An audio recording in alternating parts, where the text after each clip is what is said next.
Hello friends, good morning, नमस्कार, आदाब, सत श्री अकाल। स्वागत है आप सभी का आपके अपने चैनल यूके स्टडी सर्कल में। फ्रेंड्स, इस वीडियो में हम राष्ट्रीय, अंतर्राष्ट्रीय और उत्तराखंड की महत्वपूर्ण खबरों से संबंधित टॉप 10 करंट अफेयर्स क्वेश्चंस और उनसे रिलेटेड महत्वपूर्ण फैक्ट्स और इंफॉर्मेशन को डिस्कस करने वाले हैं। इन क्वेश्चन से रिलेटेड पीडीएफ देखने के लिए आप हमारे टेलीग्राम चैनल को ज्वाइन कर सकते हैं, जिसका लिंक डिस्क्रिप्शन में दिया हुआ है, या फिर आप अपने टेलीग्राम ऐप में यूके स्टडी सर्कल सर्च करके भी इस चैनल को ज्वाइन कर सकते हैं। फ्रेंड्स, साथ ही हम डिस्कस करेंगे कल पूछे गए क्वेश्चन को, और सबसे अंत में होगा क्वेश्चन ऑफ द डे, यानी आज का सवाल। तो चलिए शुरू करते हैं आज के क्वेश्चंस का वीडियो। फ्रेंड्स, आज का पहला क्वेश्चन है, हाल ही में मुंशी हरिप्रसाद टमटा की 134वीं जयंती मनाई गई है। आपने बताना है कि इनका जन्म कहां हुआ था। इसके ऑप्शंस हैं ए बागेश्वर, बी पिथौरागढ़, सी चंपावत या डी अल्मोड़ा। फ्रेंड्स, हरिप्रसाद टमटा जी का जन्म हुआ था अल्मोड़ा में, यानी ऑप्शन डी इसका सही आंसर है।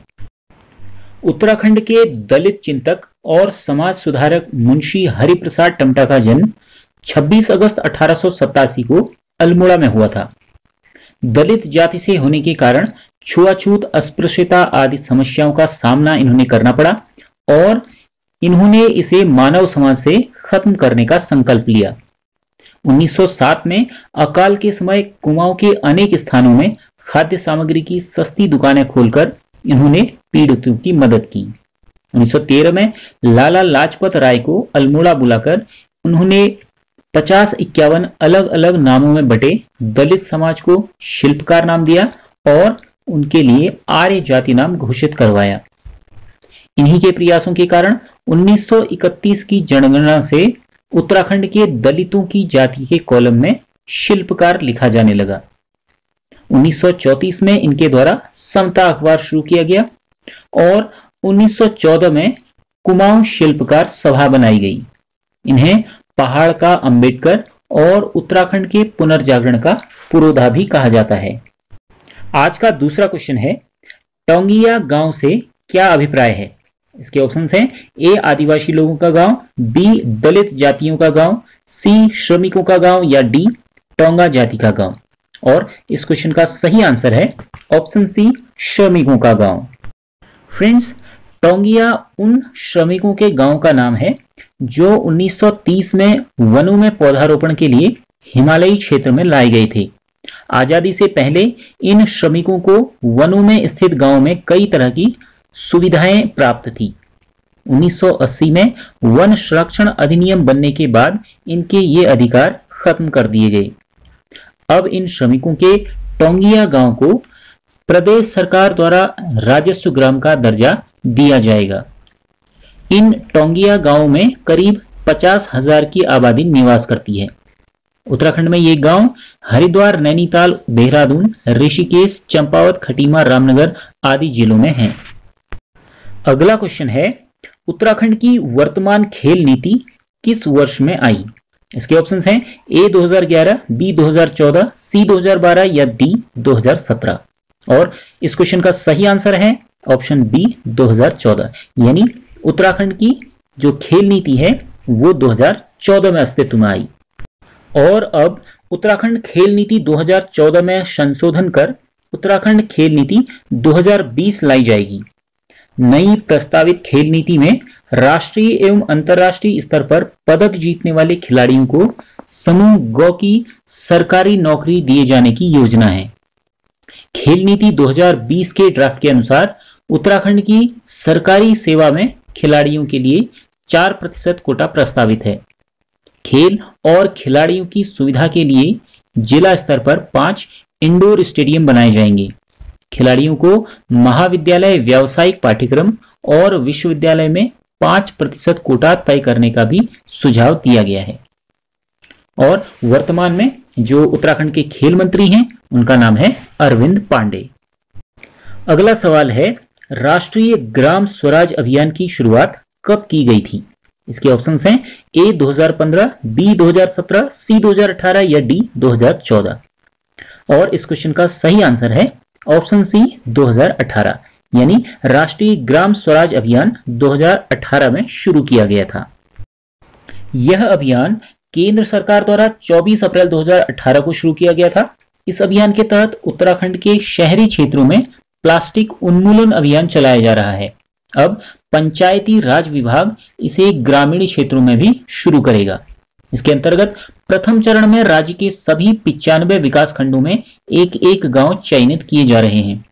वहां प्लास्टिक पॉलिथीन को एकत्र कर हरिद्वार में बनाए जा रहे रिसाइकलिंग प्लांट में इनको भेजा जाएगा। नेक्स्ट क्वेश्चन है, दुर्लभ रिंग टेल कैट उत्तराखंड में किस स्थान पर देखी गई है? इसके ऑप्शंस हैं ए कॉर्बेट राष्ट्रीय उद्यान, B Nanda Devi biosphere reserve, C Jollygrant airport या डी नैनीसैनी।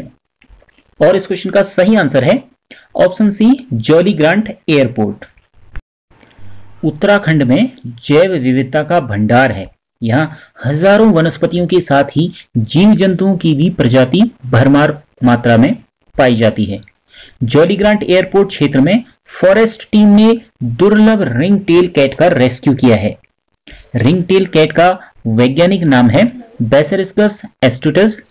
यह रैकून फैमिली का एक मैमल है जो कि मूल रूप से नॉर्थ अमेरिका के क्षेत्रों में पाया जाता है।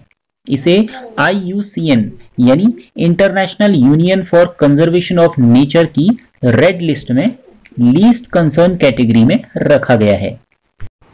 नेक्स्ट क्वेश्चन है, वर्ल्ड वाटर वीक किस संस्था द्वारा आयोजित किया जाता है? इसके ऑप्शंस हैं A WHO, B CV, C UNO या D IMO। और इस क्वेश्चन का सही आंसर है ऑप्शन बी CV द्वारा, यानी वर्ल्ड वाटर वीक CV संस्था द्वारा आयोजित किया जाता है। वर्ल्ड वाटर वीक प्रतिवर्ष CV द्वारा अगस्त माह में आयोजित किया जाता है। यह 24 से 28 अगस्त के बीच में इस वर्ष मनाया गया।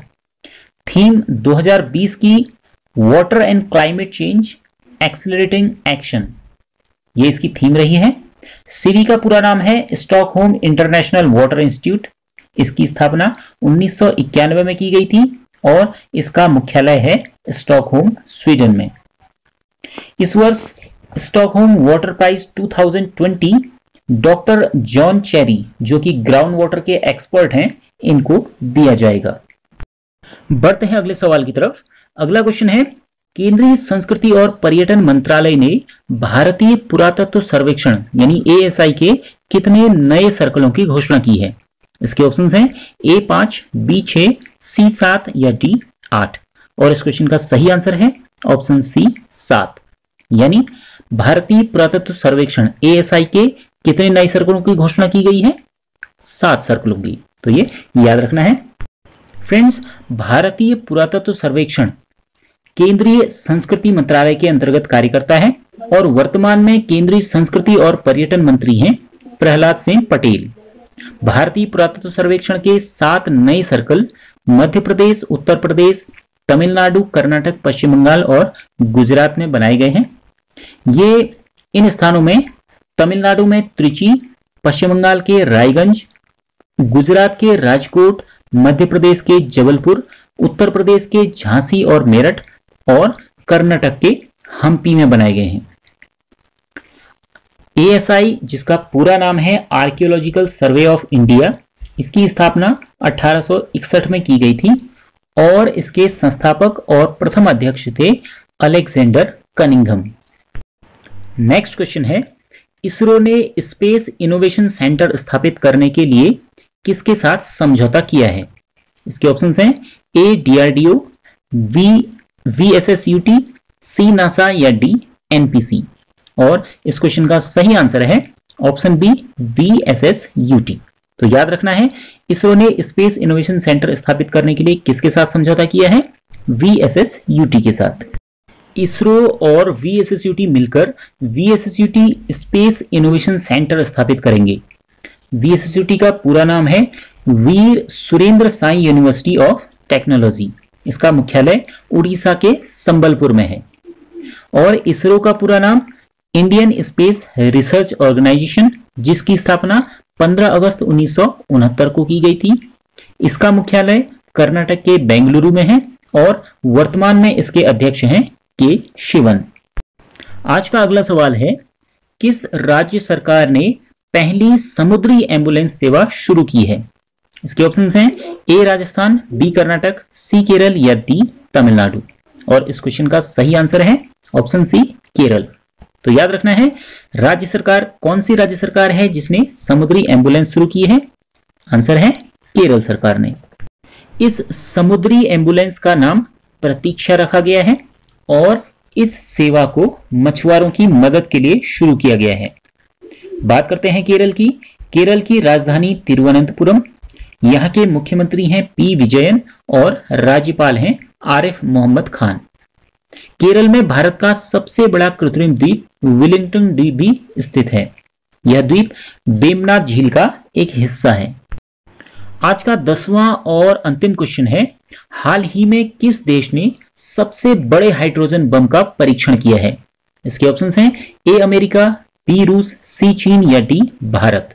और इस क्वेश्चन का सही आंसर है ऑप्शन बी रूस, यानी रूस ने दुनिया के सबसे शक्तिशाली, सबसे बड़े हाइड्रोजन बम का परीक्षण किया है।